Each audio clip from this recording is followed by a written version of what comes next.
Yuen Ting just became the first woman to manage in men's continental top-flight play. Yuen Ting became the first woman to ever coach in an intercontinental soccer competition on Wednesday as she led out Hong Kong side Eastern Sports Club against Chinese giants Guangzhou Evergrande in the Asian Champions League. The 28-year-old Chen led Eastern to the Hong Kong Premier League title last year, making her the first woman to lead a men's professional association football team to a domestic, top-flight championship. Since taking over last season, Chen lost just one of the 15 games she coached, and under her leadership, Escape earned passage to the Asian Champions League for the first time in their history.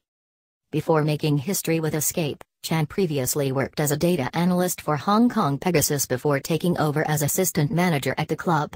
She also worked as an assistant manager with Southern District FC, as well as with the Hong Kong women's national soccer and futsal teams, previously. On Wednesday, Chen made history, and she went head-to-head with a manager who's made plenty of history of his own, World Cup winner Luis Felipe Scolari. His Guangzhou Evergrande side came out on top on the day, powering past Eastern by a scoreline of 7-0. Of course, Escape getting shown with a red card in the 3rd minute didn't help matters, nor did a second sending off in the 35th minute. "We have learned a very valuable lesson today," maintained Chen after the match. "Of course, losing the game is a very big disappointment, but we learned we need to adjust our mentality as soon as possible, to compete in the Champions League.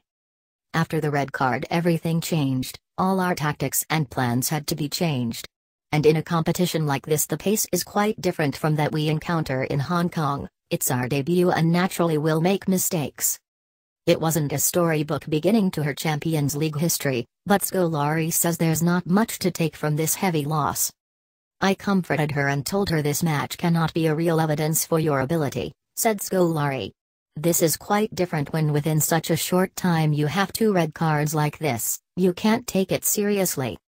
Chen likely won't look back too fondly on the result, but it's an important day in history for women in sport, and for the sport as a whole.